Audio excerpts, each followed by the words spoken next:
My name is Alvaro Gonzalez, and I am a computational biologist.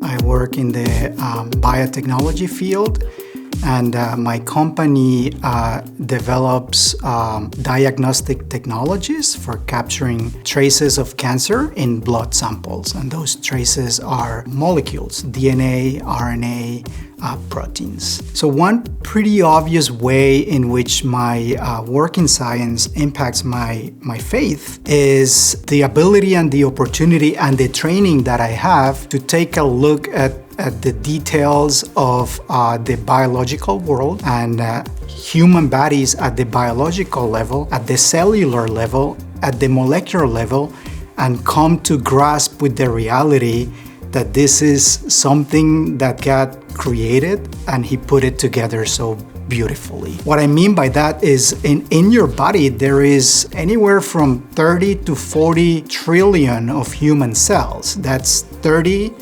with 12 zeros to the right. And that's only your human cells. You have probably that same amount of bacterial cells in your microbiome. Each one of these cells has a genome, and that's a set of very large DNA molecules. Each one of those molecules encodes for thousands of genes. You have hundreds to thousands of different cell types in your body, and your skin cell knows very well that it's a skin cell and it's not a muscle cell, and your brain cell doesn't get confused with being a blood cell. Each one of them expresses a different set of messenger RNAs and produces a different set of proteins that make it what it is.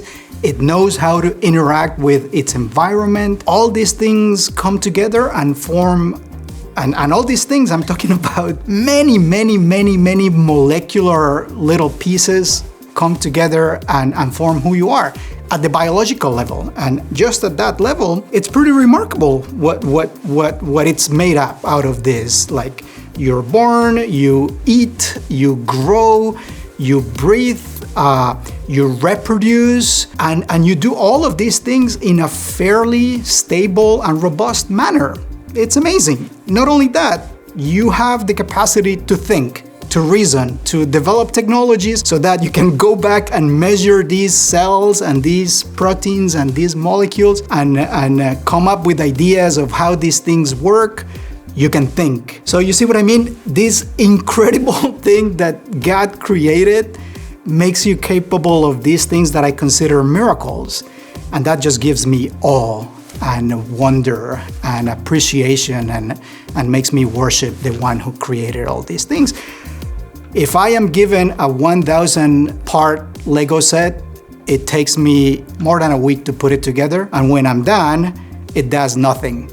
And I need the step-by-step instructions in order to be able to make that. So that's pretty obvious. Having the ability to see that complexity put together and form who I am and who you are, it's beautiful to me. There's a second aspect that I have found a little bit more surprising in my practice of science that makes me also kind of impacts my faith in a form that it just gives me appreciation for the one to whom my faith is directed. And this has grown over the years, and it's something that I didn't have at the beginning, and it's grown over the years. Science first existed in the mind of God before it was given to human beings. When I go to that story in Genesis where God tells His creature, He tells man, go and subdue the earth, go and exert your authority over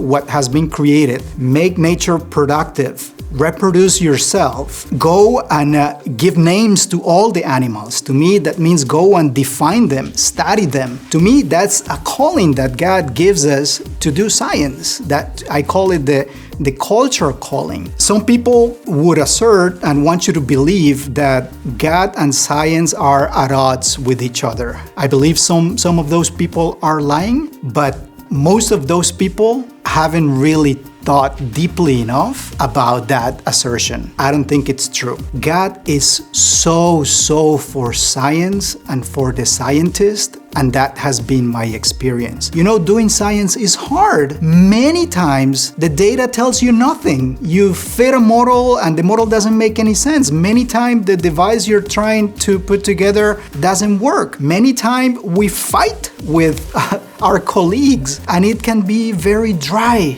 and very difficult. And I don't have enough time to tell you the many ways and the many times that God has picked me up at my lowest moment of my trying to do good science, and He has given me encouragement, and He has spoken to my ear, and He has shared with me some of His secrets. It's like cheating, you know? It feels like cheating. The one who made all these things comes and tells me some of His secrets. I feel like I'm cheating. God is for science.